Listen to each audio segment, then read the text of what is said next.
Hey everybody, and welcome to Yahoo Finance Live this Tuesday, November 29th. I'm Dave Briggs alongside Jared Vickery. Shauna is off today. Let's get you up to speed now on the market action. Jared, hoping to bounce back from steep losses yesterday. Looks like we are not going to get the bounce. Why?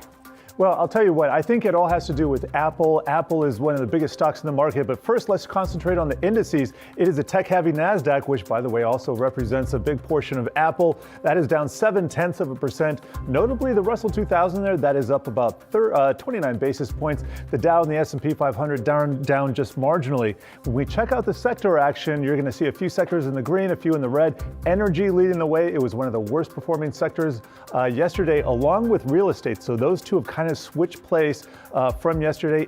Industrials, financials, materials also in the green. To the downside, utilities and tech. Those are both down more than 1%.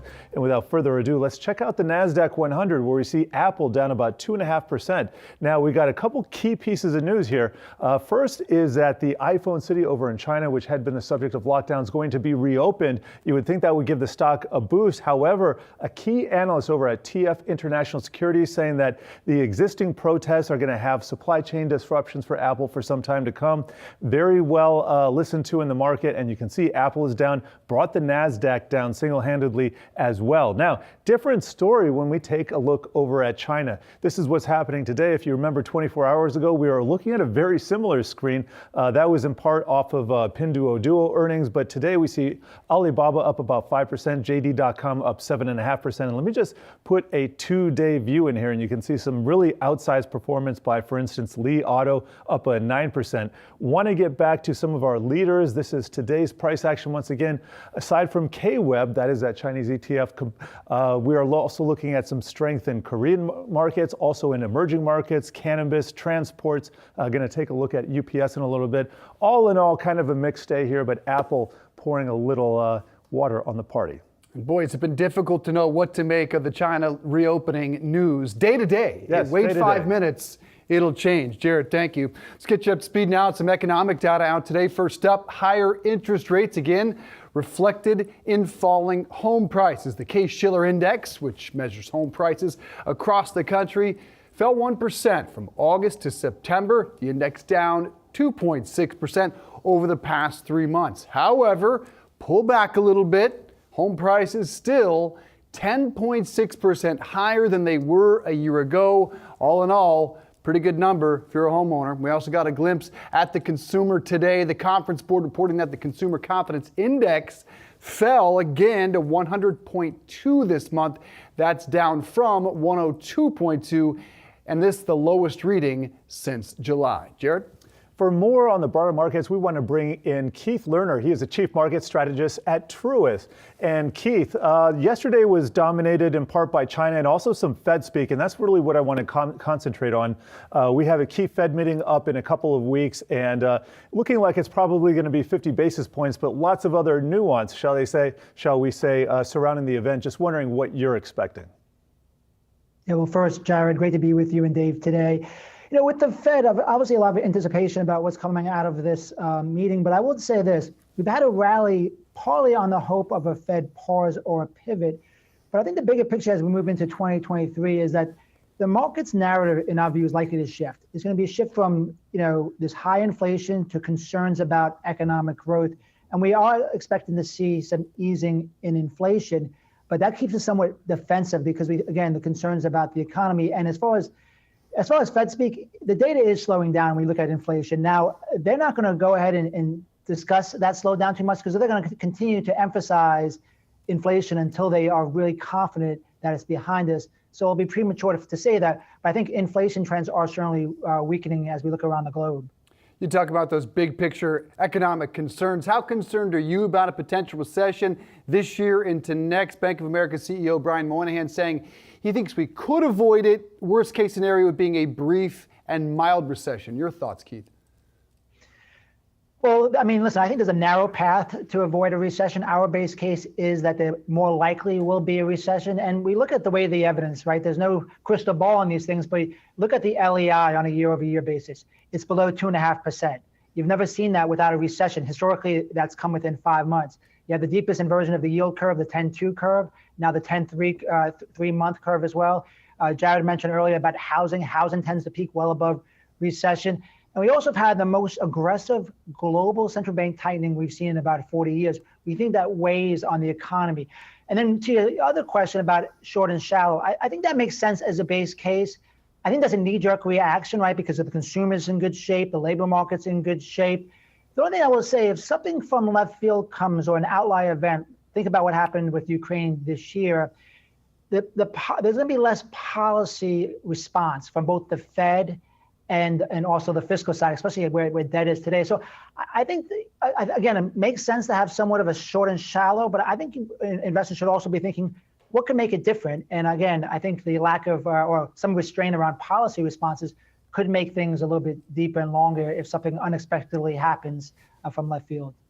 And Keith, as we wrap the month of November here in another day and we head into December, we're in that seasonally bullish period of the year. Of course, no guarantees, maybe accounts for about 1/3 of a potential tailwind. Just wondering, what do you see as potential upside here? Are you buying it, and what are you buying? We are actually, we've been using this strength actually to reduce risk. We've gone overweight fixed income for the first time over the last decade because we think the upside in the market is likely capped around 4 to 5% at the headline index. And you can look at the 2-year high quality fixed income, keeping it simple, you can get yields around 4%. So we just don't think if we're heading into a recession, if the range of outcomes are wide, we think there's more value in fixed income. I would say, Jared, you kind of hit on this in the segment before. I think there's more value underneath the surface. We're underweight technology, we're underweight communication services. We like things like energy, industrials, healthcare, and the equal-weighted S&P we think is more value. That just hit a 3.5-year relative high today. So you have to be more selective below the surface, and that's our strategy as we head into 2023. Have we seen a bottom yet, Keith?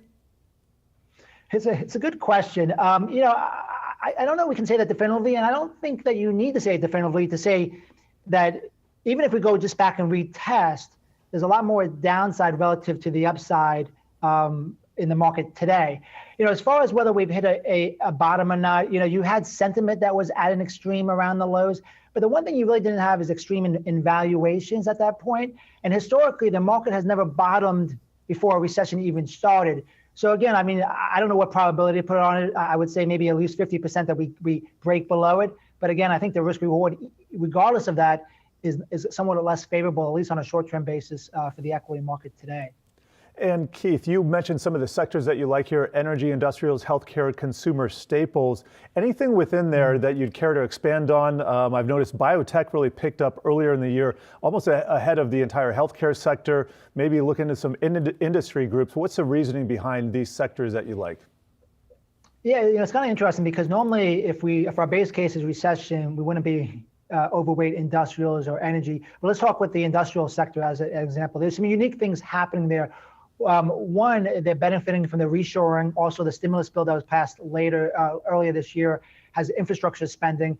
And then really what's been standing out within industrials is the defense area, right? And if we are in this, higher geopolitical uncertainty period, and you're seeing defense spending, especially in Europe, move up, we think that's a secular tailwind for that sector as well. Healthcare and staples is more of a defensive view in a choppy market that we can expect to continue.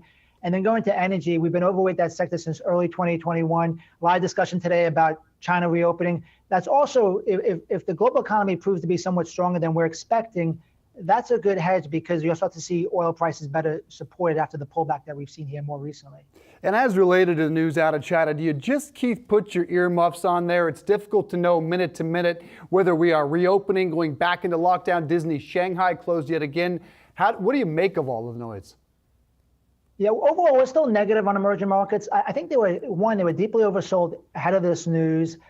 They got really beat up, and we're seeing kind of a mean reversion bounce. So listen, we're open-minded to see if the earning trends actually change. But I think even if they reopen, it's going to be a long and volatile process, right? Especially how large that population is, and there's dispersion among the different regions as a whole. So I think people weren't positioned for this. The bounce likely has further to go, but we're still skeptical at this point. And Keith, wanted to ask you about the dollar here. The Dixie bouncing off its 200-day moving average. It's heavily weighted, that particular index, towards the euro. But you look overall, it's been a year of the dollar, although it's come back. And the reason I bring it up, I'm just wondering if it were to bounce off this key technical level into year end or early next year, what does that do for your outlook, for your forecast for some of these risk markets we're talking about? Well, if you look, when you think about investing globally, Jared, the U.S. dollar strength and U.S. outperformance relative to other markets tends to go hand in hand. And our baseline view is that the dollar will, remain somewhat strong. Obviously, we think it's going to, be somewhat more moderate than these huge gains we've seen over the last year. But we think, even though we expect the U.S. to be in recession, we still think we're in much better shape than the rest of the globe. I think Europe is still somewhat fragile as well. So again, maybe some moderation, maybe some sideways choppy action after this big move up, but we still think the dollar will be well bid, especially that rates are still somewhat higher here in the U.S. relative to what we're seeing in Europe and other areas of the globe. All right, got to leave it there. Keith Lerner, Truist, good to see you, sir. Thank you. All right, we're just getting started here on Yahoo Finance Live. Coming up, President Biden says a rail strike would, quote, devastate our economy. We have the latest on what's being done to prevent that from happening. And Elon Musk, not the only one with a bone to pick against Apple, will tell you who else is fighting the tech giant. And tech will be in the spotlight after the bell. CrowdStrike, Hewlett-Packard Enterprise report earnings. We'll have the numbers as soon as they come in. Don't go away.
House Speaker Nancy Pelosi says the House will take up legislation on Wednesday to address a possible rail strike. President Biden urging lawmakers on both sides of the aisle to prevent the strike. The president saying in a statement, quote, a rail shutdown would devastate our economy. Yahoo Finance's Danny Romero joins us now with the details. Danny, where are we headed? Well, there's a lot at stake here, both for our economy, but also for the administration. We heard today from House Speaker Nancy Pelosi, calling on Congress to act. She said that this legislation that there could be a bill on the floor as early as tomorrow morning, 9 o'clock in the morning. She said that the legislation would include both the original agreement, but also would include some additional benefits that were gained. But she also hinted, though, that this bill does not have something that she would have wanted to see, and that is the paid sick leave. That is something the unions have been calling on. Their biggest sticking points really revolve around a quality of life, particularly around sick leave. You know, an example that was given to me by a union member was the fact that an example is, let's say your child gets sick and you need to stay home to stay with your child. That is something they are pressing on right now to be paid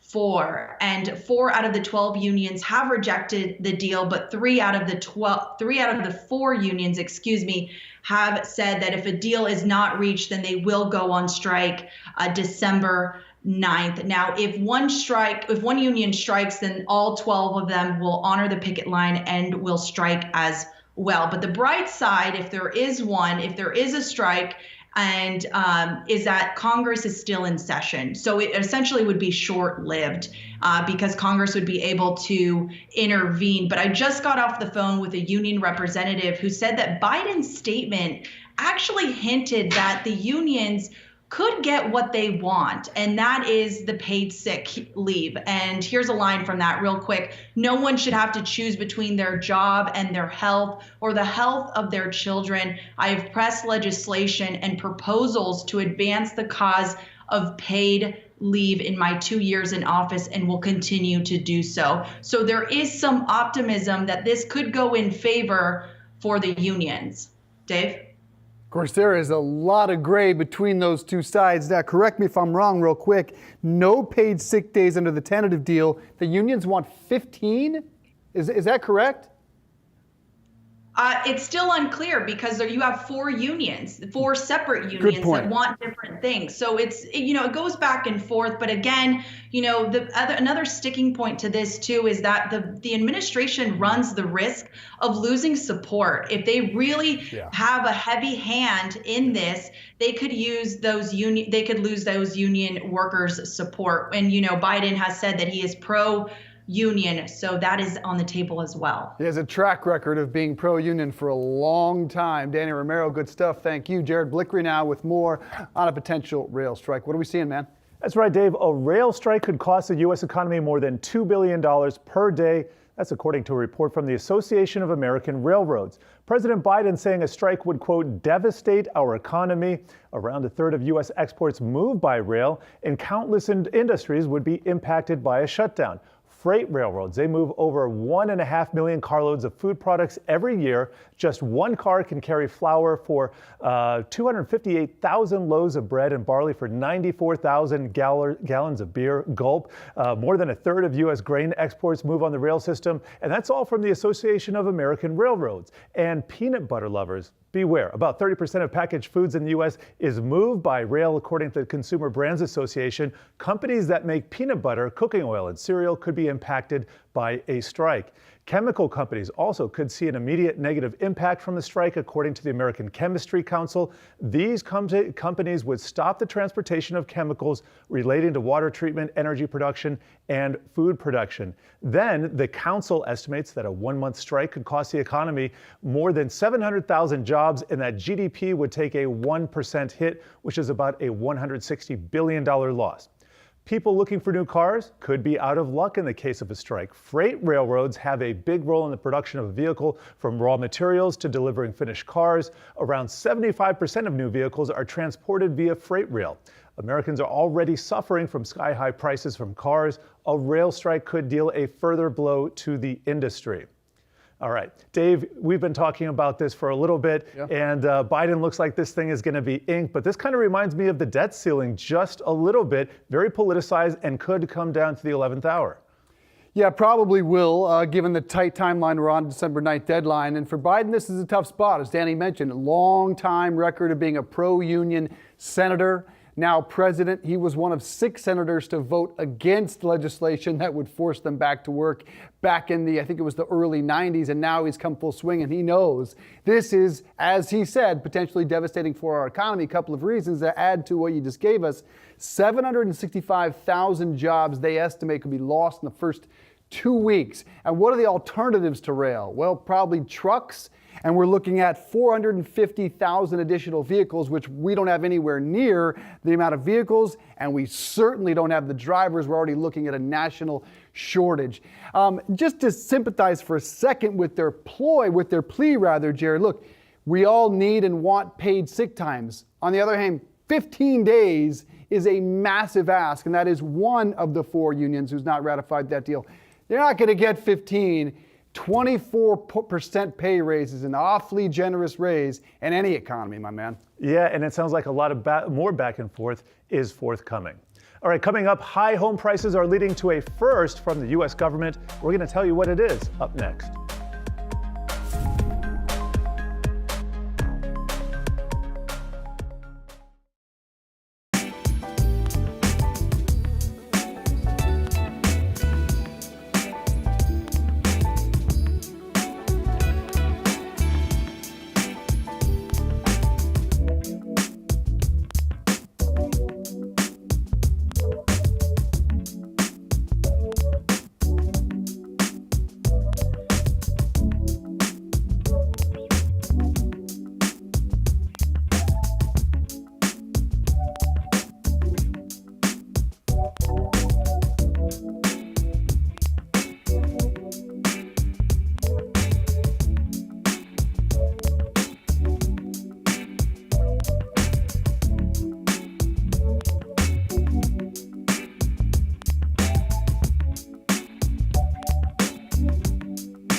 Welcome back. For the first time, the U.S. government will back mortgages of over $1 million. The new numbers from the Federal Housing Finance Agency show how big of a mortgage Fannie Mae and Freddie Mac will back next year.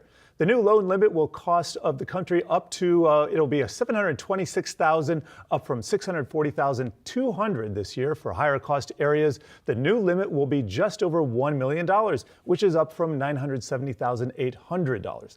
And the reason for the jump is high home prices, which jumped substantially this year, but we're starting to see some softening. And Dave is going to break down the latest data for us. Dave. All right, man, that's right. Let's get to it.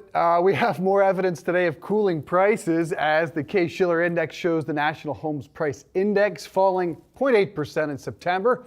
Joining us now, Jeff Tucker, Zillow senior economist. Good to see you, sir. So look, this is kind of the ultimate glass half empty, glass half full, and I am a pessimist, but not when it comes to the housing market. Prices are still up 10.6% year over year. Not many assets have performed that well in the last year. What do you make of the housing market at this moment? How do you characterize it? Yeah, prices are up still double digits for the year. That's now reflected in this kind of jaw-dropping watershed moment that Fannie and Freddie are backing some mortgages over $1 million in high-cost markets. It's, that year-over-year change, though, that's really the story of last winter and the first half of 2022, where the market was still, frankly, overheated for housing, and a bit of a needed cool down and kind of a correction that started right around the 4th of July. The housing market has been cooling down. And so metrics like Case-Shiller, the Zillow Home Value Index, we've all been seeing some modest declines in home values. At the end of the day, what this is being driven by is affordability. There are a lot of interested buyers on the sidelines, but the combination of higher prices and higher mortgage rates is making that mortgage payment unaffordable for many people. The typical mortgage is up 77% year over year. Just taking kind of the national price level and typical mortgage rates on a 30-year mortgage right now, that is huge sticker shock for people going out and considering buying a home. So it is keeping a lot of folks on the sidelines at the moment. What about the opposite side here? We've been talking about the buyers. What about the sellers? How motivated are they? Sellers are also kind of taking a break from the market at the moment. We have a record high number of people with mortgages down at around 3%. They look at conditions today, thinking about selling their home, moving across town. They're going to need to get a mortgage up at more at like 6.5% or towards 7%. It's a huge disincentive to sell and move. So really both supply and demand are getting hammered by these high rates. So far, the biggest casualty is sales volume, just not a lot of transactions occurring. So we're seeing existing home sales and a leading indicator, pending home sales, down 28 or more like 30 or 35%. That is a big part of the economy. It is pulling away a lot of commissions, loan origination fees. But frankly, what's kind of surprising almost is how little prices have fallen, given how much activity has fallen.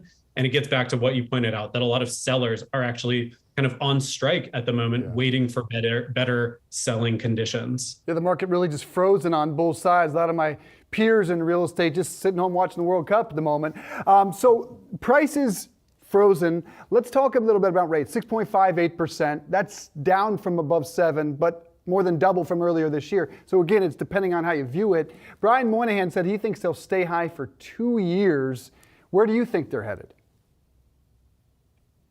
I see a lot of data to suggest that we may be near the turning point for inflation. If you look at core inflation, excluding shelter, that has begun to decelerate. And then crucially, we know shelter is the biggest services component in inflation. And the Zillow rent index has been decelerating on a year-over-year basis since February. So we are looking for a turning point in the rent component of CPI to start turning in Q1 of this coming year. So I think all the signs point toward turning the corner at some point in the year ahead. So as inflation comes down, the Fed no longer needs to be fighting it quite so hard. That should turn mortgage rates from this tremendous headwind into maybe a bit of a tailwind sometime in the year ahead for home buyers. And Jeff, just to put a fine point on some of the differences between the current decline in home prices and that we saw during the global financial crisis, much different circumstances, but we don't really have the tanning salon managers who have 5 investment properties, for instance. You don't have that kind of leverage embedded in the system. Just wondering, can you quantify some of these details? Yeah. It's a very different slowdown we're seeing now, where the 2007, 2008 slowdown was really a supply-led slowdown, where a lot of sellers had homes they could not afford. The tanning salon manager with 5 rental homes, they had balloon mortgage payments coming up, they had negative amortizing loans. They had a bunch of loans that they could not afford. Suddenly they had to sell those homes, or the bank took it back from them and sold it for them at a loss in foreclosure. It's really the polar opposite today, where it's the buyers who are just finding themselves stretched too far because of that affordability challenge. And what that means is, we saw a preview of this in August. When rates come back down, or if prices come down enough, there are all these buyers waiting in the wings who will jump off the sidelines. So when I said we saw a preview of that, we did see a surge of demand, and we actually saw those price declines kind of pause in August and September because just a little bit of mortgage rate relief brought a bunch of buyers off the fence. Somebody ought to tell Powell about this tanning salon index on the economy. Quickly, the senior economist over at Pantheon says he believes there's a collapse in prices ahead. And really what they've done is just kind of gradually cool off. Do you think they'll collapse in the next year? I do not think they'll collapse. And it really, for me, comes back to this idea of a demand-driven slowdown, where we know there's a record number of people in their early 30s looking to become first-time homeowners. And they've been wading through some really rough conditions. They waded through homes all selling in 2 days with multiple offers over asking price. They're starting to see some better buying conditions. Homes are now on the market for twice as long as they were last year, so buyers aren't rushed anymore. And I think for a lot of people, they're just waiting to see a little bit of price relief and especially some mortgage rate relief. And when that comes along, that will actually bring more buyers back into the market so that these price declines are actually sort of a self-slowing process rather than an accelerating process when we had a lot of foreclosures in 2008. So if anything, I think it's sort of self-limiting. And what we are forecasting is for approximately a plateau with a bit of single-digit percentage price declines, especially in certain markets, the very expensive ones out west. But broadly looks like a plateau if you kind of zoom out. Got to leave it there, but good to hear there are some structural tailwinds instead of headwinds in this market, at least with respect to the demographics. Thank you, Zillow senior economist Jeff Tucker. Coming up next, Shake Shack CEO giving some interesting insight into the state of the consumer. Details after the break.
All right, time now for Triple Play. Three dudes watching three stocks in the final 30 minutes of trading. Today we're watching Shake Shack, United Postal Service, and Lordstown Motors. My play is Shake Shack, of course. SHAK, a trending ticker at Yahoo Finance right now. Executives say they're experiencing a slowdown in sales among lower income consumers and expect to lose some of those diners if the economy slows further. The CEO there, Randy Garutti, saying at a conference today the company hopes higher income customers trading down from casual dining and more expensive restaurants. Shake Shack shares actually jumping quite nicely today on the news. As you can see, they're up more than 2%. Shares down, though, more than 30% year to date. Always an interesting look at the economy when you hear from these restaurants, Jared. We first heard that with Walmart after their earnings report that the biggest market share improvement was among those above $100,000 trading down to Walmart, and now Shake Shack seeing the same. Yeah, an interesting stock here. I'm looking at the Wi-Fi Interactive on a max chart basis. You can see this almost looks like a biotech chart where you're watching them clear FDA hurdles. But nevertheless, they got a big bump into early 2021, as a lot of stocks did. And like many other stocks, they gave just about all of that back. So best of luck to Danny Meyer and crew. I'll leave it there. My pick for today, and just in time for the holiday shipping rush, is UPS. Yahoo Finance's #2 trending ticker today as Deutsche Bank upgrades a stock to buy from hold with a new price target of $200, up from $197. And I'm putting a 2-year chart on right now.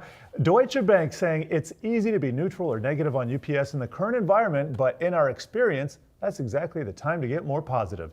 Adding that macro concerns are, quote, now fully reflected in the shares and widely held by market participants. So again, looking at this chart, I'm going to go to a longer term view. I think this captures 10 years here. Really pretty distinct trading range that we're looking at right now. Let me put some candlesticks there. You can go 150 is the downside, to the upside about 230, 225, and we are in the middle just about. So kind of a neutral setting in this holiday season, Dave. Yeah, Jared, it's funny, the Deutsche Bank there with the $3 price target hike, the really high conviction move there. But, I get what they're saying there.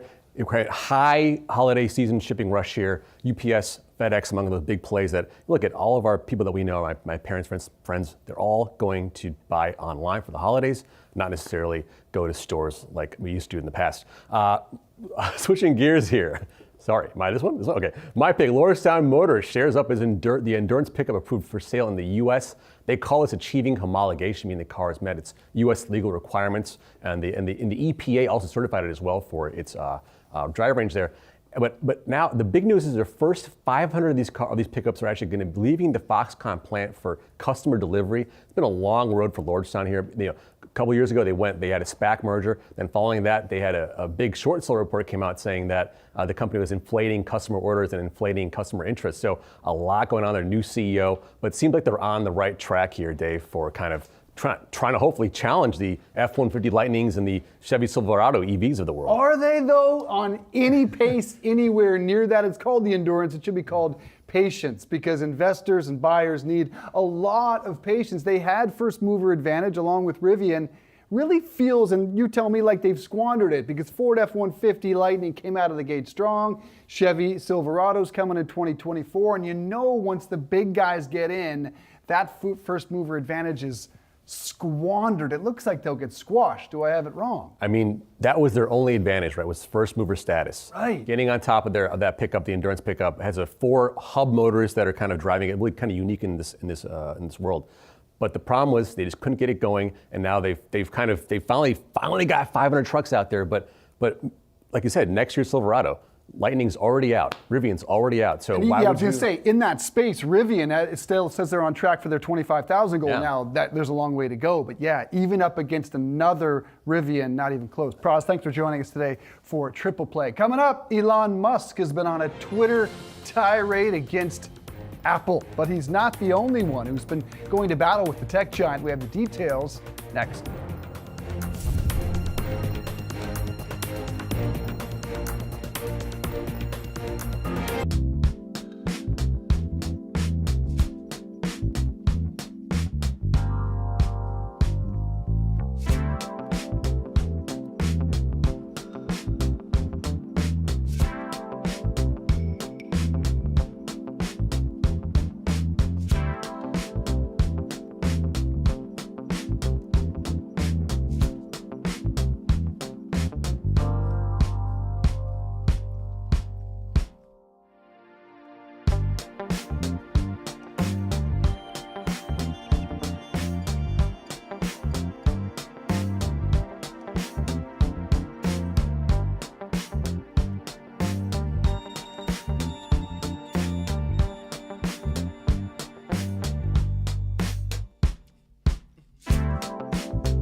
Elon asking, did you know Apple puts a secret 30% tax on everything you buy through their app store?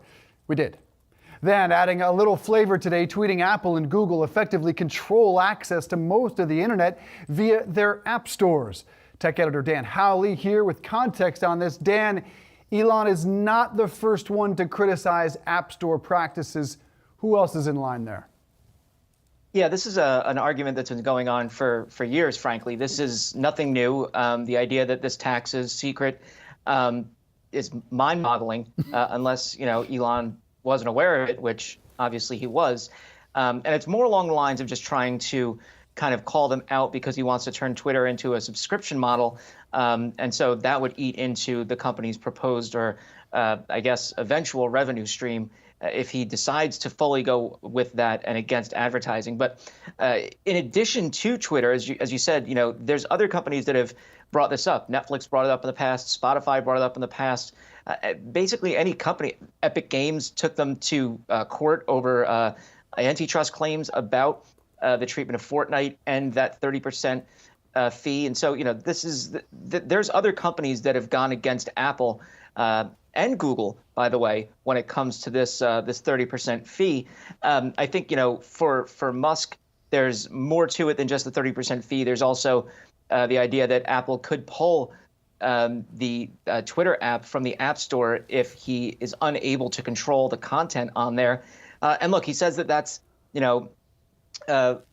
dislike of free speech on Apple's part. But, frankly, it's Apple's business. And if they want to, they can allow apps in or not. And that's a form of speech on their part, choosing what kind of content to have on the platform and what kind of content they don't want on the platform. So, it really is kind of more along the lines of Elon seeming to dislike Apple's position than having any real fight against it. Now, that's not to say the 30% fee isn't being challenged anywhere else. There's been governments around the world that have gone after Apple and this App Store fee. Among them, South Korea, which have told Apple, look, you cannot be doing this. There's other countries that have gone after Apple and the fee in certain categories of apps. And here in the U.S., we've had lawmakers discuss it and the fact that it does have an outsized effect on what apps are available on different users' phones. You can't get an app on your iPhone without the App Store. Google, you can get an app on an Android phone, but they give you a whole bunch of warnings, and they basically, it's almost as though they're dissuading you or trying to dissuade you from doing so. So, he's not incorrect about that, but, he's not the first person to bring this up. And, we haven't seen much action as far as, at least in the U.S. goes, with changes to that 30% fee structure. And Dan, we've seen Elon really kind of pivot to make Twitter the free speech platform, and he's threatened to release the secret censorship history. Maybe you put scare quotes around that, maybe you don't, about Twitter and some of its dealings with blockages in the past of high-profile people. Just wondering how this particular battle with Apple may fit into that seeming larger strategy. Yeah, I mean, look, if he wants to release Twitter's prior decisions, that's entirely up to him. He can say that and do that. He runs Twitter. He owns Twitter. I guess he's the de facto head of the company now until he adds a CEO, which he said he wants to. As far as Apple goes, they've pulled other apps before based on the type of content they've had, and they've pointed to specifically violence and threats of violence, namely Parler. And it wasn't just Apple that pulled it; it was also Google. It's been reinstated since on the App Store. They came to an agreement with Apple saying, "Look, we will moderate some of the content that you find objectionable, but on our other apps and on the web interface, we're going to have whatever we want on there." So they are allowed to do whatever kind of free speech they want on their website, where Apple still has the moderation that they've been calling for. All right, got to leave it there. But thank you for that report, Dan Howley. And Dave, you're sticking with Elon here. I love me some Elon. Now we're talking about his infamous boring company, though. And like most Musk moments, this one started with a tweet. December 2016, Elon opining, "Traffic is driving me nuts. am going to build a tunnel boring machine and just start digging. He did it, but 6 years later, cities all over North America are still waiting on their traffic-changing tunnel, with some who actually got a tunnel wondering, why'd we do that? The boring company is a reality, but the concept of solving traffic remains a pipe dream at best, further off than even the Cybertruck. The Wall Street Journal today highlighting the shortfall, writing Elon's boring company ghosts cities across America, pulling out when confronted with the realities of building public infrastructure. Maryland, Chicago, Los Angeles, Ontario, all left at the boring altar. Las Vegas, however, walked down the aisle in a customary shotgun wedding, and as I can attest, just back from Sin City, the project is underwhelming to say the least. I wrote on it. It's one 12-foot wide tunnel that shuttles 3 passengers, 3 at a time, in a Tesla between the Strip and the convention center 1.7 miles away. That's a $10 Uber. Still, with eyes on the roughly $1 trillion in federal infrastructure money available, cities, including Fort Lauderdale, continue to clamor for tunnels despite scant evidence it will ever materialize. Now, Mr. Musk is a genius whose brilliant ideas have forever changed life as we know it. But unless he gets actual tunnel vision and focuses on one idea, or maybe even 2 at a time, he's just going to continue digging and digging, not a tunnel, just digging a deeper hole for himself, Jared. I can relate, not to being a genius, because I am certainly not that, but having too many ideas. Fortunately, I have a producer who filters them and says, yeah, 1 in 20 are worth doing. And my wife at home says, yeah, maybe not. Elon doesn't have that. He needs a consigliere, he needs a lieutenant, he needs someone to keep him focused. Clearly, that is not present in his life. Still waiting on that flamethrower, Dave. Really am.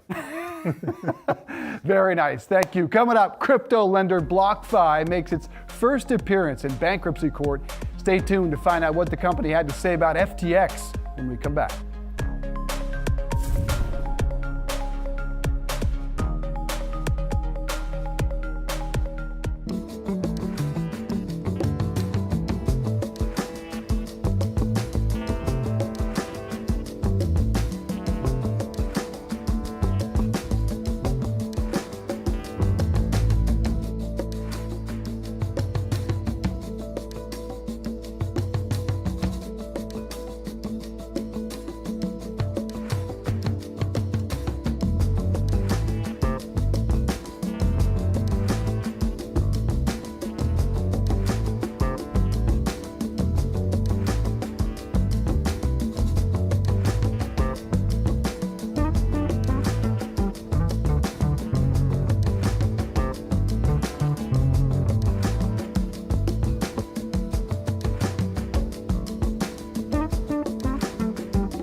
Welcome back. Crypto lender BlockFi has its first day in bankruptcy court today. BlockFi says its exposure to FTX as well as the crypto winter caused this bankruptcy filing. And since the FTX fallout, the new acting CEO selected BitGo to take custody of FTX's assets. Joining us now to talk about this is Mike Belshi, BitGo co-founder and CEO.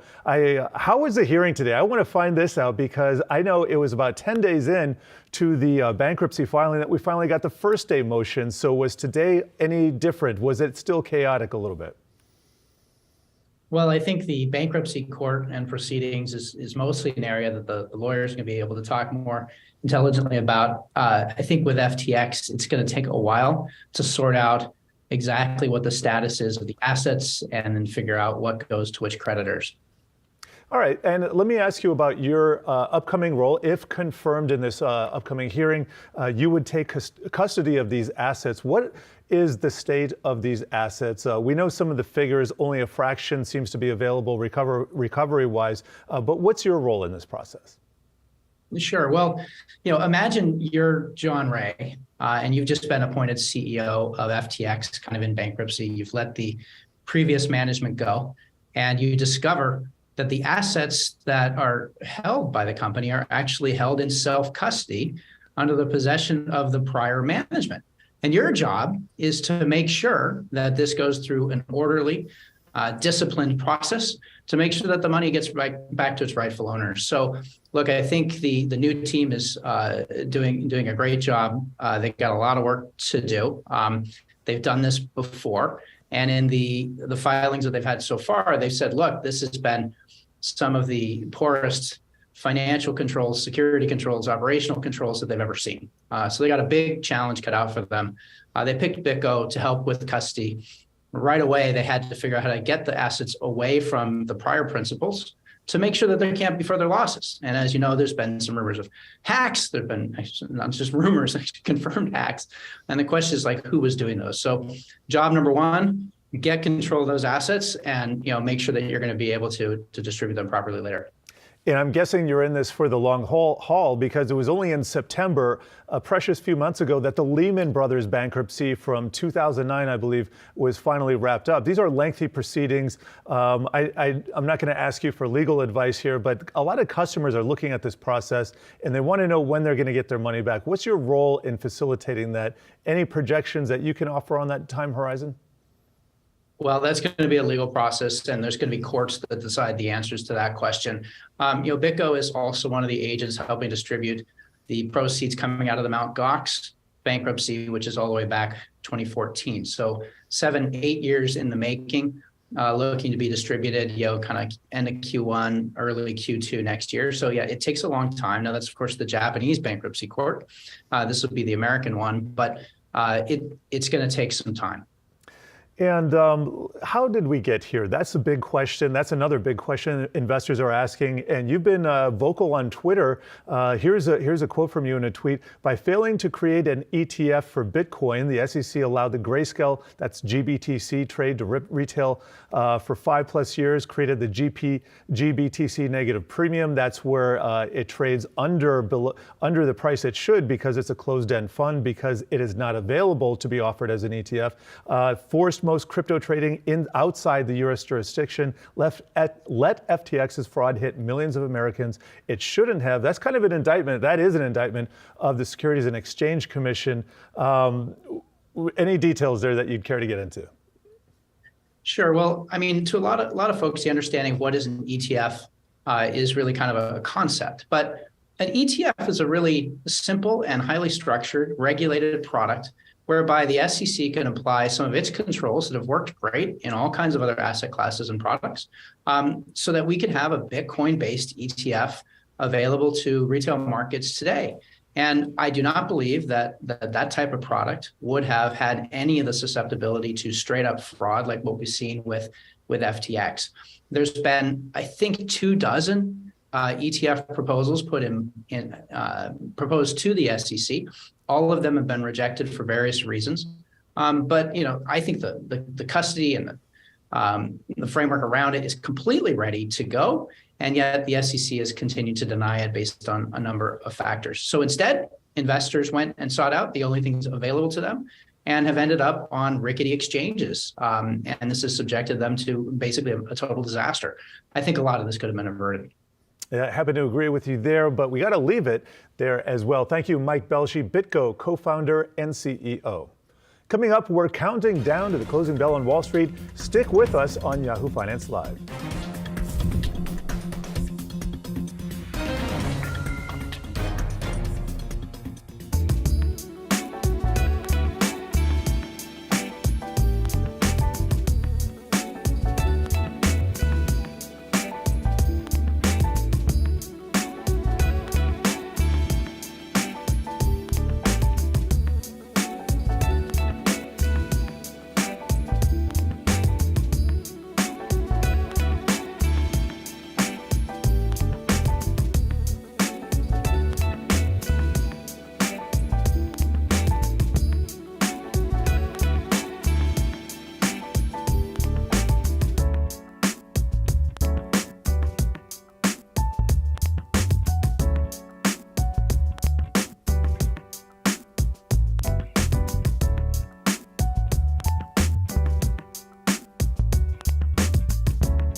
We're minutes away from the closing bell. Let's bring in Yahoo Finance's Ines Ferre to break down the market action. Ines. Hi, Jared. Markets set to close pretty flat after yesterday's sell-off. We are taking a look at the Dow that's flat. The Nasdaq Composite, that is down 0.5%. The mega caps weighing on that index. And then the S&P 500 down about 0.1%. You've got the 10-year Treasury note that's held steady today, 3.75%. Also looking at the sectors, we have been seeing real estate gaining along with energy and financials. You've got technology and utilities, though, that has been underperforming throughout the session. Over on the Nasdaq 100, as I mentioned, the mega caps, Apple down 2%, Amazon down more than 1%. The big winners for today, though, being the Chinese ADRs, BABA up more than 5%, as well as JD.com. Here's the closing bell for today.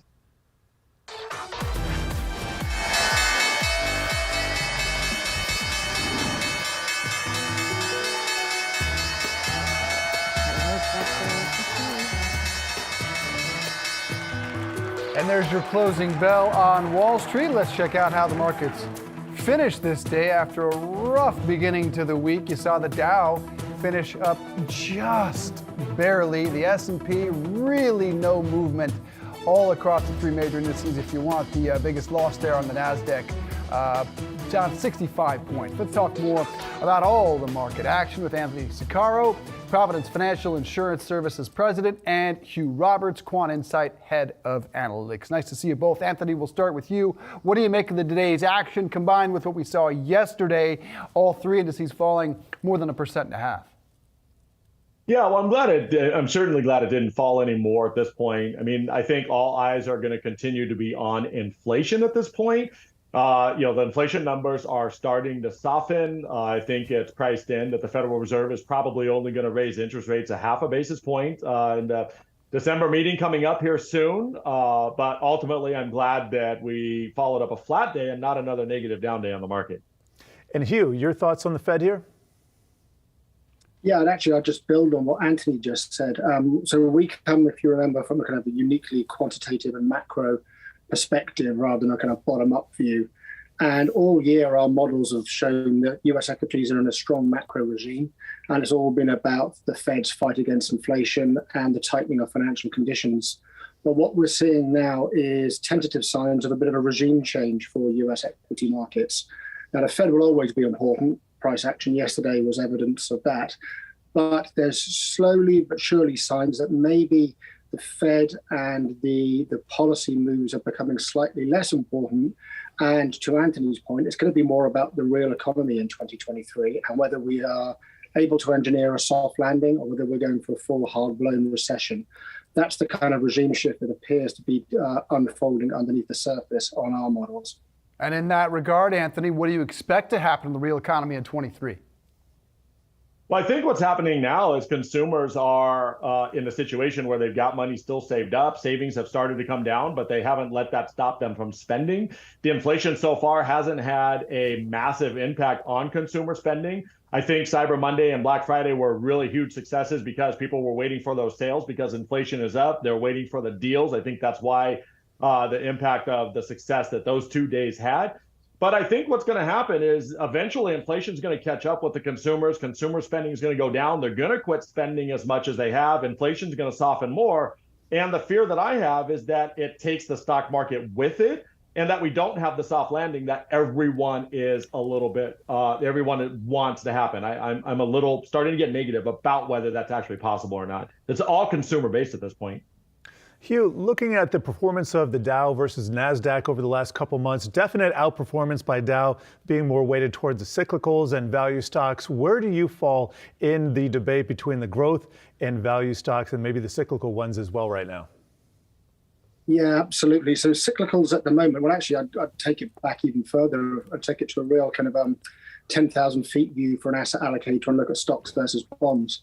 Because if you look at what the cyclical components of the equity market are telling you, they're buying into the idea that we're going to be able to get a soft landing.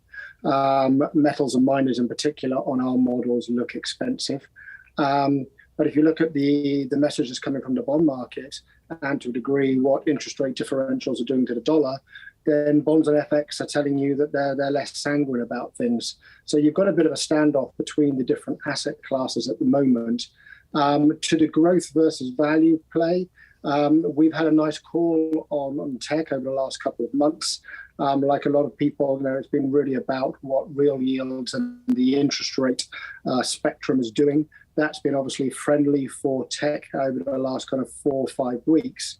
But that seems to be rolling over. And actually on our models, XLK, XLC, all these things, model value is flatlining, i.e. macro conditions having enjoyed a bounce and improvement since about the second week of October. The upside momentum has been lost somewhat. So we're a bit agnostic at the moment. Anthony, the fear that you referenced earlier, what might that mean for the labor market? And what might it mean for Jerome Powell? Do you think he could pause sooner than expected? But yeah, the reality is it's an interesting dynamic, what Hugh had said, that you've got this balance between bonds and stocks at this point. As far as the labor market, right now there's 1.9 jobs available for every worker that's out there. So the unemployment rate really has to come down or go up, rather. It went up a little bit to 3.7. Where it has to go, it ranges all over the board. Some analysts are thinking 4.5. Some are thinking as high as 6.5 or 7. I don't think it needs to get there. But the reality is the unemployment rate is going to have to come up. I believe that we are going to enter into a recession, which is not such a bad thing. People get worried about that. I think the biggest concern that the Fed has about the recession is the negative wealth effect that it may have on consumers, driving it into a deeper recession. I think that's a bigger concern that's not talked about.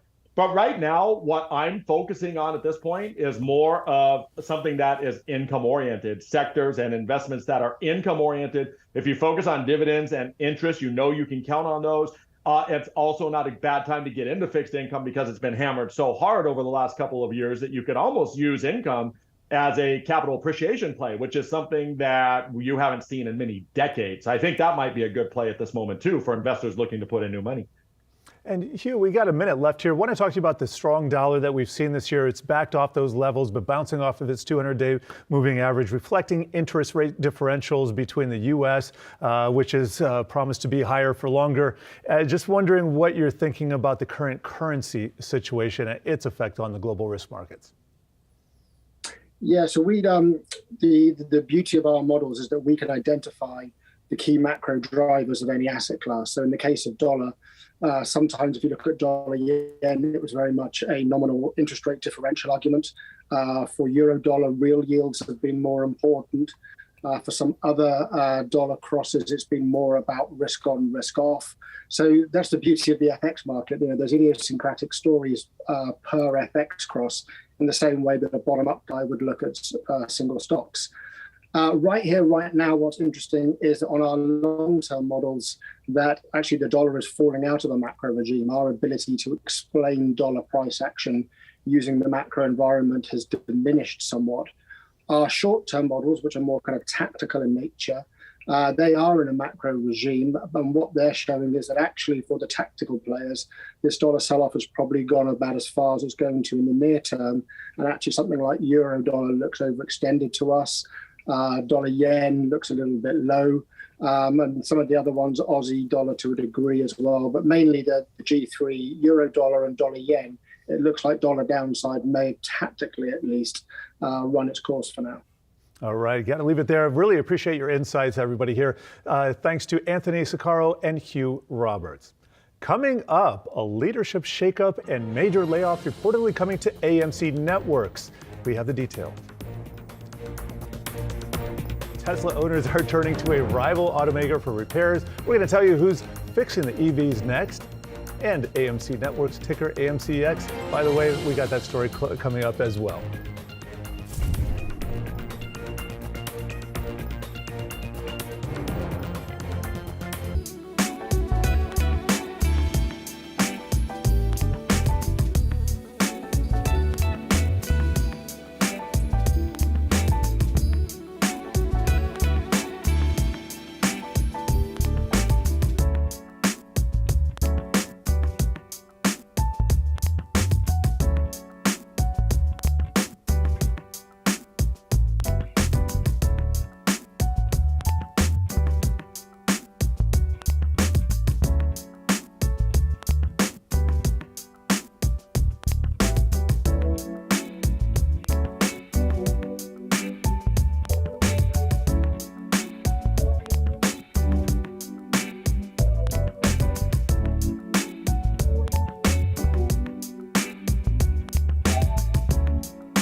Welcome back. AMC Networks, ticker AMCX, closed down over 5% today following the abrupt exit of CEO Christina Spade and news of mass layoffs. Yahoo Finance's Alexandra Canal is here with more on this. Allie.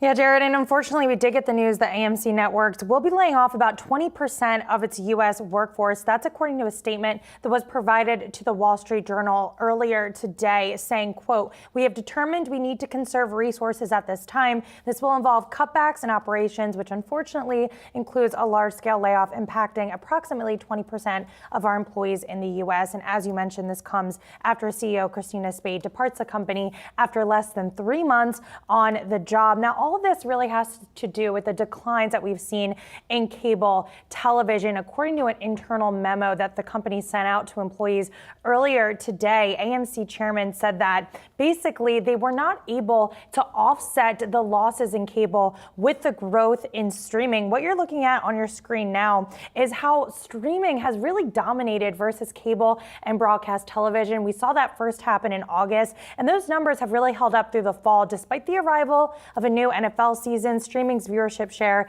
increased to 37.3% over the month of October, while cable and broadcast continued to lag. Now, when it comes to the streaming side of AMC Networks, they do own their own streaming platform, AMC Plus, but that is just over 11 million subscribers. And if you compare that to some of the other competitors like a Netflix or a Disney, it's significantly behind. Netflix has 223 million paying users, Disney Plus, 3 years old, over 164 million. So within this competitive environment, it's really difficult to compete. And then coupled with all the macroeconomic challenges facing these cable operators, AMC Networks might need to decide they want to potentially engage in some more M&A, sell off some of their library. So a lot to come with operators like this one. Yeah, very difficult media environment right now. All right, let's stay in streaming and talk Netflix. Stranger Things 4 has been dominant, but a show that I actually hadn't heard of, and it's called Wednesday, right? Yes. A significant accomplishment. What did it do, and what's the show about? And I thought Wednesday would do well. This is a remake of The Addams Family starring Jenna Ortega. She is an up-and-coming rising star. People that I've spoken with, I haven't gotten the chance to watch this yet, but people that I've talked to have really enjoyed it. Tim Burton is directing it, so you got some star power there. And it now holds the record for the most hours viewed for an English-speaking show, securing 341.2 million hours viewed in its first week, compared to Stranger Things 335 million. That was a previous record holder, so a huge beat there. Of course, it still lags Squid Game that has the all-time record. I think it's going to be very hard for any original show to beat that. Squid Game hit 571.8 million hours viewed in its peak week. But overall, I think Wednesday is a big nod to nostalgia. And it's a good thing for Netflix because a lot of the analysts on Wall Street have been debating whether or not Netflix was able to create another Stranger Things success story. Could their content match up with some of the other competitors out there? But their original programming has been doing really well. Yeah, they need one more from Shonda Rhimes, maybe. Yes. To Ryan Murphy held up his end of the bargain, so now Ryan Murphy is Shonda. doing okay. All right, Allie Canal, thank you so much. Appreciate that. All right, some breaking earnings news now. Hewlett-Packard Enterprise is out with the numbers. Dan Halley has the breakdown. Dan, shares rising. What are we seeing? That's right. They had a beat on revenue this quarter. Q4, they came in with $7.87 billion in revenue versus expectations of $7.37 billion. They also met expectations as far as adjusted EPS in at 57 cents versus 57 cents or 56 cents versus the rounding. One of the things I want to point out here is their compute revenue came in at $3.74 billion. That's better than estimates of $3.14 billion. Of course, that's the kind of hardware that goes into their servers and all the kind of enterprise solutions that they have to offer there. The big news here is that they beat big time on their Q1 estimates for revenue. They're projecting $7.2 billion to $7.6 billion in Q1 revenue. The estimate for them was $7 billion. So obviously, a big move there. And just to, kind of hammer that home, this all comes at a time when we're looking at, obviously, inflation as well as rising interest rates, which can impact companies and their ability to use CapEx or go ahead and make any moves as far as CapEx spending goes. So to see this kind of performance out of HP is really a good sign for them. All right, Dan Halley there with the breaking earnings news. Thank you, sir. Jared, what do you have? Yeah, I'm looking at CrowdStrike reporting third quarter earnings, and the numbers overall better than not. But you're seeing the stock down about 17%. Has to do with a little bit of guidance and some warnings about macroeconomic headwinds. Let me give you the third quarter numbers first. Revenue clocking in at $580.9 million. That is beating the estimate of $574.1 million. Subscription revenue, $547.4 million. The estimate was for lower by about $2 million, $545.7 million. Adjusted EPS coming in at 40 cents. The estimate was for 9 cents lower at 31 cents. And that annual recurring revenue, ARR, key stat there, $2.34 billion. The estimate was for $2.35 billion. Close enough to call in line. Total subscription customers, 21,146, a little bit better than the estimate of a little bit lower than the estimate of 21,357. Do want to give those fourth quarter guidance results. That was a little bit disappointing. The revenue coming in, estimates for 619.1 to 628.2 million. Estimate was for higher at 634.8 million. For the full year, the estimate is for 2.22 billion, 2.23 billion. Estimates for 2.23 billion. So right in line there. But I think the commentary is what's tripping up investors. So here we have the CEO saying total new annual recurring revenue was below our expectations as increased macroeconomic headwinds, elongated sales, the sales cycles with smaller customers, and caused some larger customers to pursue multi-phase subscription start dates. This delays ARR recognition until future quarters. So maybe all will be well in future quarters and investors just have to look past the numbers. We shall see, Dave. We are getting hammered today. All right, thanks, Jared. General Motors has been quietly servicing Tesla vehicles as customers of the EV maker are frustrated with Tesla's complex repair network. There you see shares of Tesla continuing to fall, down more than 1%, and GM up 1%. Yahoo Finance senior autos reporter Praz Subramanian here with more on this. Praz, there's long been discussion about the network of dealerships that GM and Ford have. Would that be an advantage or disadvantage? Maybe we're getting a glimpse here. Not just for GM owners, right? It's for an advantage for Tesla owners. So, we're seeing that last week at the investor meeting, GM President Mark Royce said they had serviced 11,000 Teslas in the last year at GM service centers. So this is kind of speaking to a pain point of Tesla ownership, is that there aren't that many service centers to begin with, let alone, and there's not, and every state doesn't have one, right? So if you're out of state, you got to take it somewhere else. And GM supposedly has within 10 miles of a dealer, there's 90% of the U.S. population within 10 miles of a GM dealer. So it makes a lot of sense. So if you're considering an EV purchase, would you consider a GM product over a Tesla product just based on service alone? Maybe you would. But this is something that GM really wanted to crow about, and they did.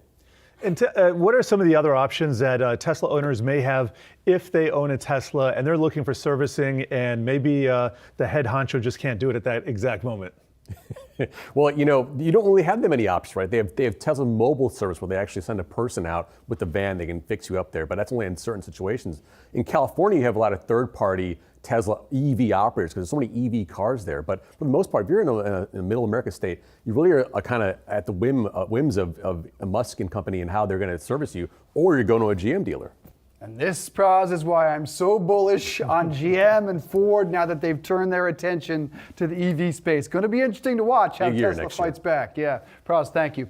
Coming up, the World Cup could give sportsbooks a big boost, but not today.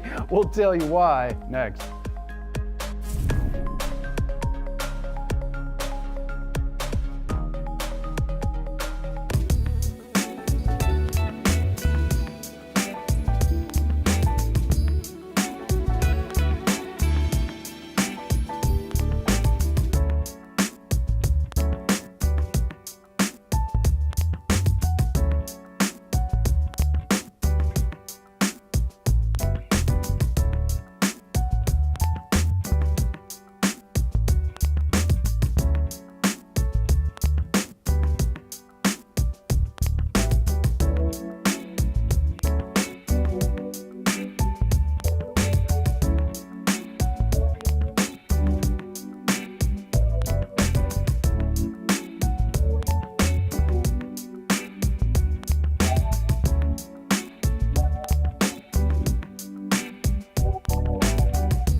At the World Cup in Qatar, it's win and you're in the elimination round for Team USA today against Iran. And in the 38th minute, 24-year-old American superstar Christian Pulisic got the Americans on the board. He took a blow from the opposing goalie, breaking the scoreless tie. Pulisic left the game, but the U.S. held on to that lead, and they get their first World Cup win in 8 years. They advance the elimination round. They'll get the Netherlands on Saturday. USA. 93% of the betting handle on today's crucial U.S.-Iran World Cup match, as you might expect, on the red, white, and blue, according to Caesars. Meanwhile, more than 20 million Americans were expected to wager $1.8 billion on the Qatar World Cup. Let's talk about it with Chad Bainon, Macquarie Group Senior Analyst of Gaming, Lodging, and Leisure. Josh Schaefer also here with us. Nice to see you, sir. Let's talk about this win for the U.S. What does it mean in terms of the sports books today and moving forward in the World Cup? Sure. Thanks, Dave. Yeah, so sportsbooks gave a little bit back to the players. Obviously, this was a customer-friendly outcome. That's kind of what we call it. Now, what's a little bit more important is it was a customer acquisition tool. So maybe you actually opened up accounts for players who weren't betting on college football, professional football, NBA, NHL, et cetera. And this was kind of the acquisition tool that kind of got them into the system. You do from time to time want customers to win. So far during the NFL season, it has been a bookmaker-friendly season so far, with hold rates somewhere between 8 and 9%. And an outcome like this certainly kind of moves that back in the favor of the customers. But yeah, actually, just completely around acquisition. That's the positive to take out of this. And Chad, we see this often in the sports betting space when you think about maybe Tiger Woods in a golf tournament or the U.S. in the World Cup, where kind of the general public can get behind one player. I think the U.S. in the World Cup is even more of an outlier than, say, Tiger is. But you get to the point where the sports books actually might not want the fan favorite to win because they're going to owe so much at some point. I mean, how much of a concern is that moving forward, you think? Is it a concern for Saturday, or would it only be a concern if the U.S., which was more than plus 1,000 at the beginning of the tournament, makes a real run here? Yeah, it's difficult for the bookmakers because really the only thing they can do is make the payout lower. So pretty much move the odds a little bit more than they traditionally would. You know, historically, you're going to try and kind of have a neutral entrance into any kickoff or sporting event here. And you just can't do that, right? You're just not going to get the bets on the other side. So maybe you kind of move some of that. I had heard that the over-under, maybe that pre-match was moved slightly just to try and get some people to bet on that side of the action. But yeah, that's really all you can do. The other way we think about this is it's about 1 week's worth of NBA action. So while you're giving a little bit up, it's not like it's a Super Bowl event over and over again, right? It's just one game where you're getting this extra inflow. And generally we see about 10 billion of handle per month in the US. So yeah, it looks like over the course of the World Cup, we'll probably see somewhere between 1 and 2 billion. So it's a little less than, I'd say, 20% of monthly handle or volumes. And we had heard from different sports books headed into the World Cup that, with it being in NFL season and in football season and NBA season, as you mentioned, might not be as popular of an event to bet on. Any sense as to where we're at as far as who's betting on the World Cup? Are they not betting on football? Is there just more gambling happening in general? What's it been like the last 2 weeks?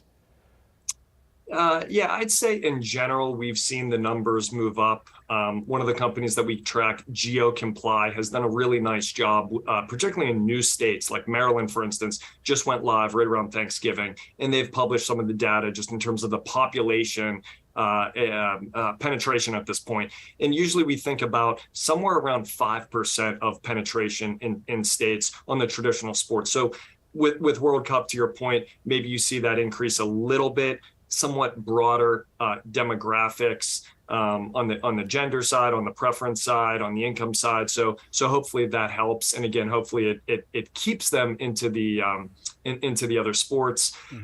Yeah, I would say traditionally soccer is a low volume sport in the United States. When we look at some of the global companies, I mean, this is much more important in the UK, Spain, Italy, some of the Latin American countries. And the companies that I follow are looking to expand into those markets. But yes, certainly, in the U.S., it's not as big as a sport as the Big Four here. I want to shift a bit, Chad, to the stock story, the investor story. DraftKings, for example, in a year where we have states coming online all the time, 30 legalized states, that stock is down 48%. Are there some that might not survive? And at the same token, is there room for a newcomer in the space as Fanatics, a private company worth $27 billion, suggests they'll come online in January? Yeah, good question. In the not survive camp, we have seen several books close down. These were companies that weren't able to get 1% market share, and the marketing dollars were just not getting them to where they thought the market share or the revenues would achieve. In terms of DraftKings, they continue to say that the playbook is working, right? On their last earnings call, they did give 2023 EBITDA or cash flow guidance that was below expectations, but they believe the lifetime values of the customers that they've acquired will move this model to be profitable in the fourth quarter of 2023 and then for the full year of 2024. So we think they have enough cash on their balance sheet to certainly survive. I'd like to see them look at other acquisition tools like the one that they made today, right? You're trying to expand the reach of the customers that want to play on your site. And that's been one of the issues with DraftKings. As it relates to new companies, Fanatics met with the investor community last week, and they talked about 100 million people in their database that kind of mirrors what the United States looks like. Pretty well diversified in terms of ages, in terms of gender, and they're being patient.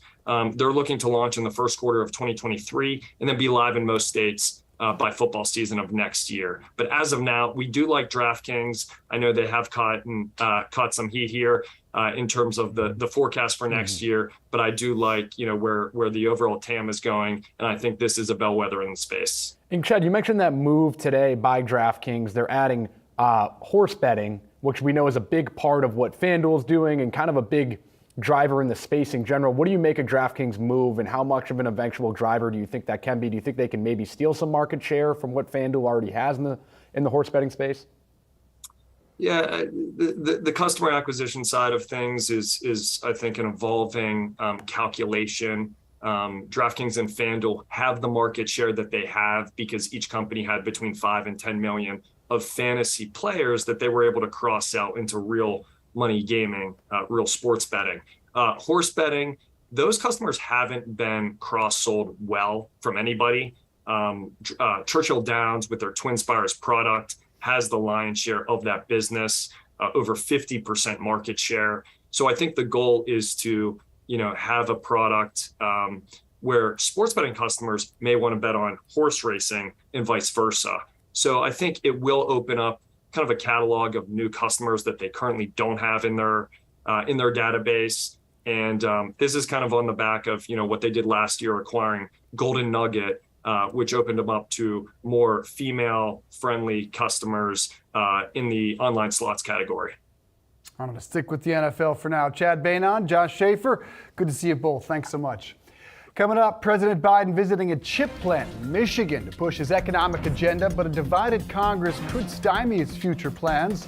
We'll tell you how next.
The reason I pushed for the passage of the CHIPS and Science Act was because I knew we could turn things around. I've never been more optimistic about America than I have been the last several years, and I mean that sincerely.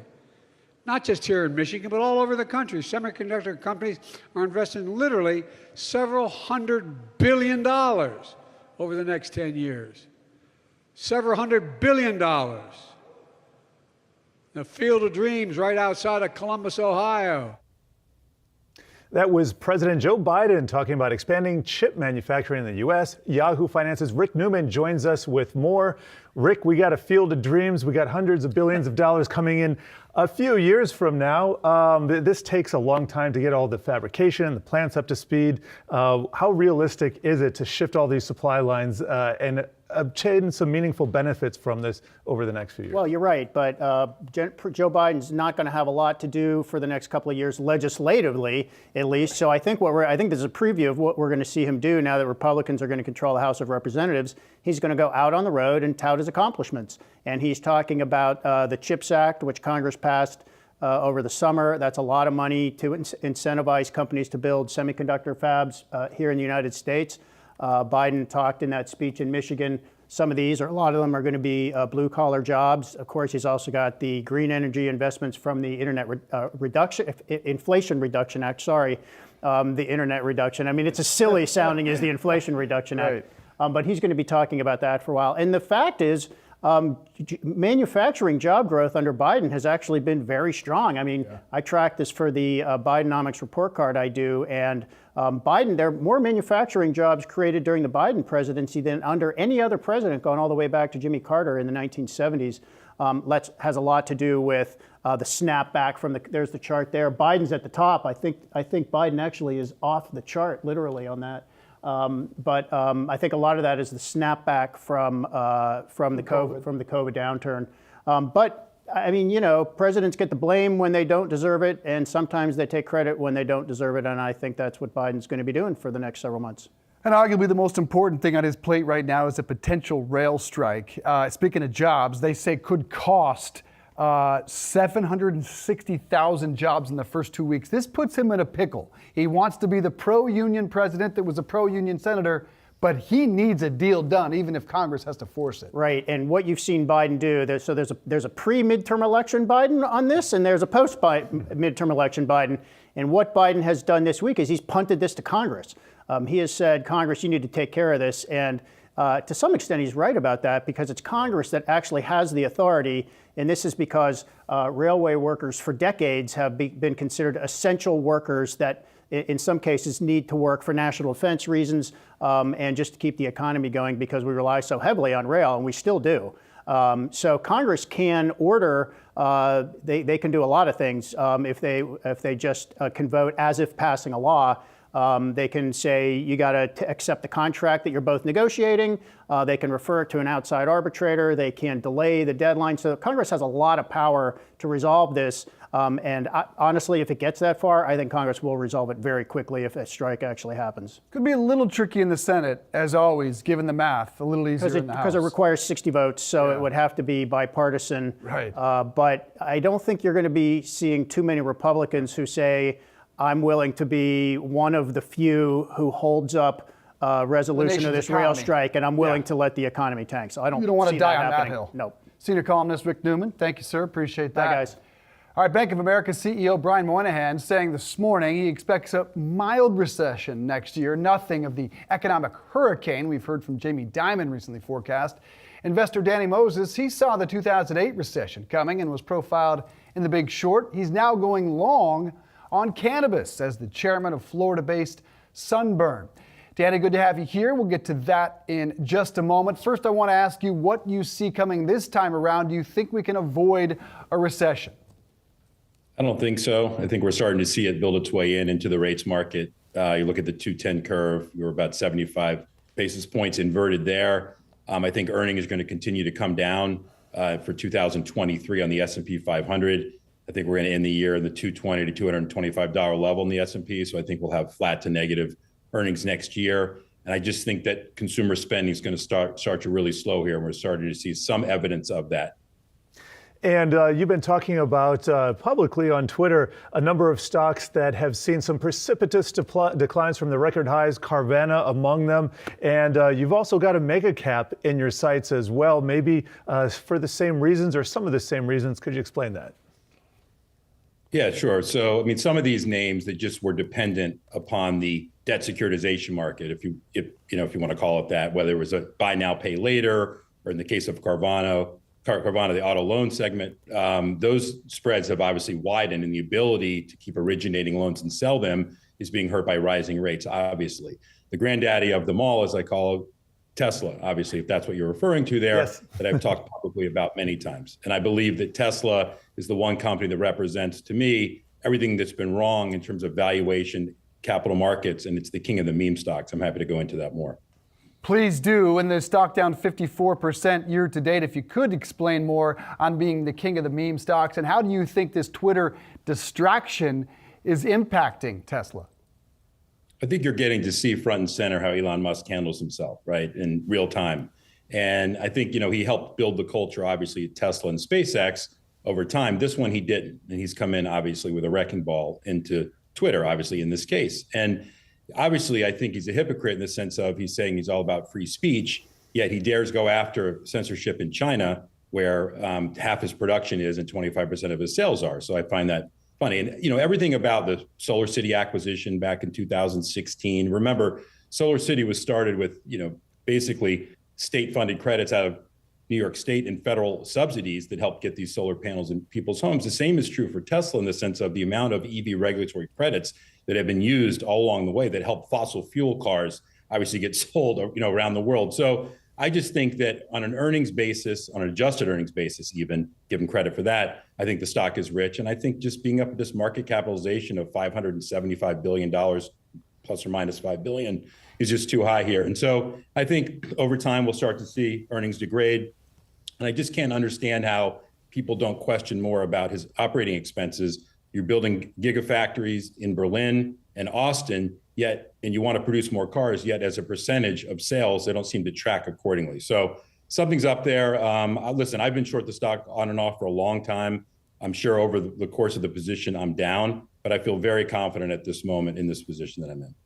And you've also been pretty vocal on the crypto space overall, and also the FTX bankruptcy, noting that a lot of smart people in crypto. Could you expand on what you're seeing right now, basis your position that you've held historically with crypto? Sure, I've never really held a position. I traded it once or twice in 2018 and got scared out of it. So I'm not going to dance on anyone's grave here, so to speak, because I hated it, Bitcoin at $500. So obviously I've missed the run up. That being said, obviously a lot of people were lured into this DeFi and the tokens and so forth and crypto in general. And it's sad to see people lose money. I will give Gary Gensler credit for something that he did at the SEC. And if you look back today, we had the BlockFi bankruptcy, obviously. If you look back earlier this year, remember, he stopped them from selling some of these products because he categorized them as securities, or else this could have been a much bigger debacle. And you're obviously seeing all the interwoven connectedness between FTX and BlockFi and others. They owe each other money, one on a loan, one on an investment, and so forth. So I think we're going to continue to see this unwind. Hopefully it's just contained into this sector, but I still think there's more fallout to come here. And listen, I think crypto in a form will be around. Blockchain is here to stay. So applications are being built using Ethereum and using the blockchain. I think that's here to stay. But like the dot-com bubble that kind of burst, obviously a lot of companies will go by the wayside, but the technology itself is probably here to stay and will have some type of application in the future. Touching them all here with Danny Moses. Got to close on cannabis. You are now the chairman of the board at Sunburn, Florida-based. You're also building a case study with Harvard Business School on building a cannabis company. Why are you a believer in this industry when you're talking about the biggest MSOs down between 25 and 50% year to date? And if you are building this case study, what are those big MSOs doing wrong that you think you can do right? Well, I don't think there's a necessary case study being done. Just to correct, we did go up and speak at the Harvard Business School. But just to clarify, we did have a great time in the class there speaking to the entrepreneurial class. But I think there's a huge opportunity. One, there's a definite need for brands in the sector. And Sunburn is an authentic brand founded by Brady Cobb and his story, his father's story, so forth. And having the state of Florida be where this is the best demographic that you can be in. Sales will be north of $1.5 billion in Florida this year. It's one of the top states, and it's medical only. Demographics, if this were to go adult use, recreational would obviously be much bigger than that. Obviously, with the amount of tourism in Florida would be very large, but the team is incredible. And so Brady and his team really care about quality of the flower, quality of the products themselves, and then building out, the best locations within the state of Florida in terms of the acquisition that we made of this MedMen asset just in the state of Florida. So I couldn't be more excited to be a part of this team. I'd sit back and watch these guys do what they are doing, but I think it's a tremendous opportunity, and I think we're really just in the first inning, certainly for what it means for Florida. Yeah, we got to leave it there, but always appreciate your insights. And as a recovering Florida man, I got to tell you, Sunburn is a great name. Best of luck on your ventures. Danny Moses, thank you. 2022 has been an extremely challenging year for Meta. Stay tuned to find out where it all went wrong for the social media giant. Up next.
Welcome back. Time to take a look at some of the after hours movers, and we got some earnings today specifically centered in the software space.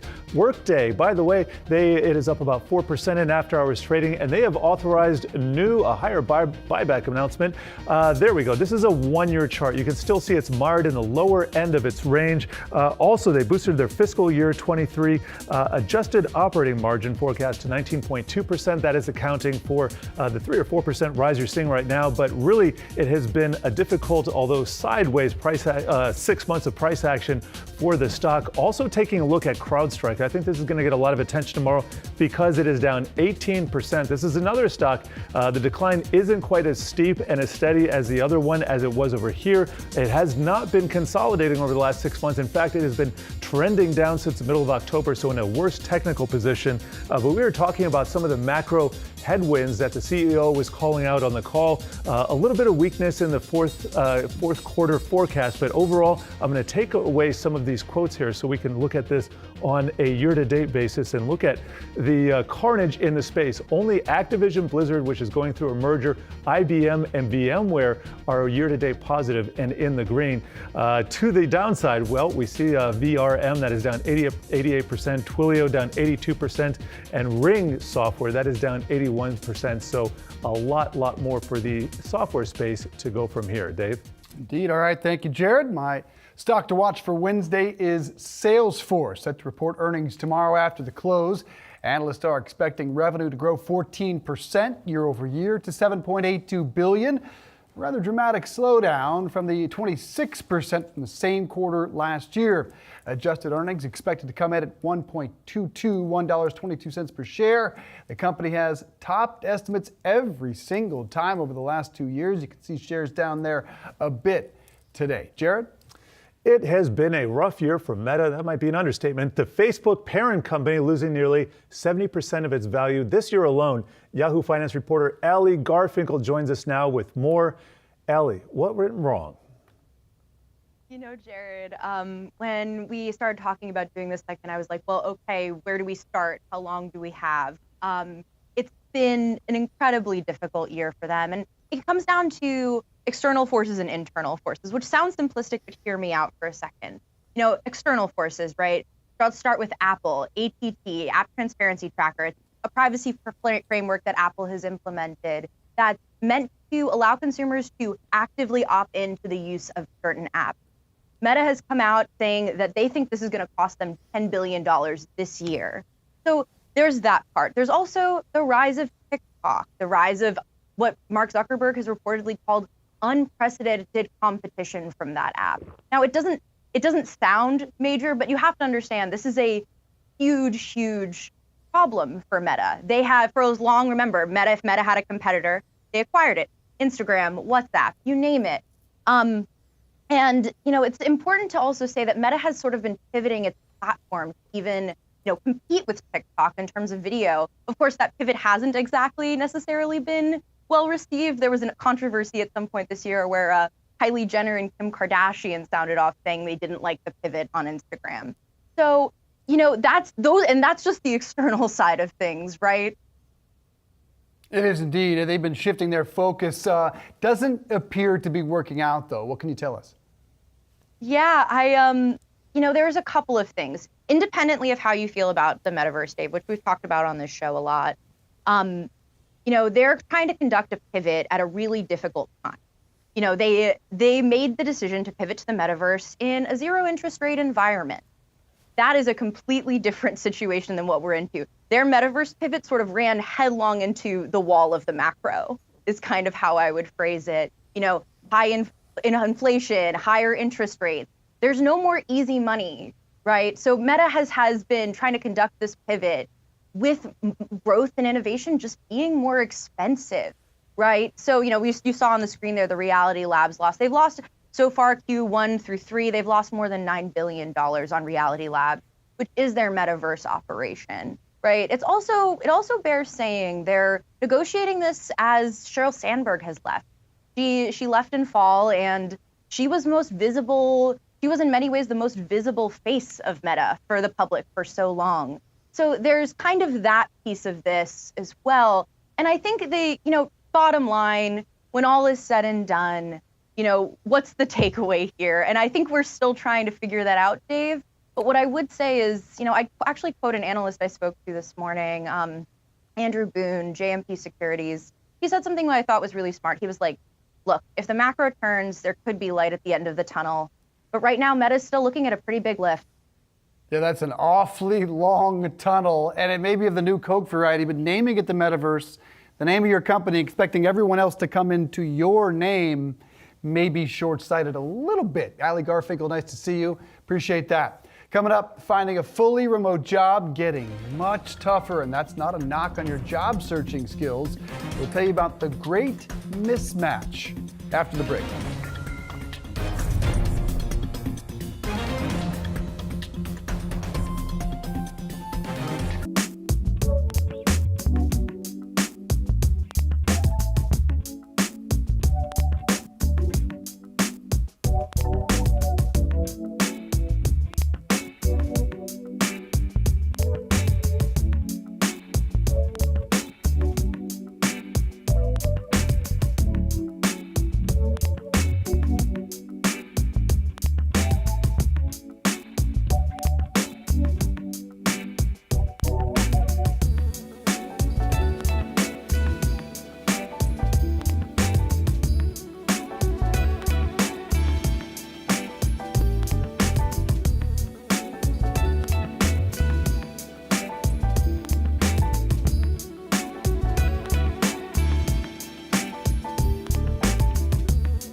Is remote work fading away before our eyes? Snap CEO Evan Spiegel wants workers in the office 4 days a week in order to focus on collective success. Spiegel calling the new work policy default together. He wants it done by February. LinkedIn, however, sees this moment as the great mismatch. Employees wanting to remain remote, employers not so much.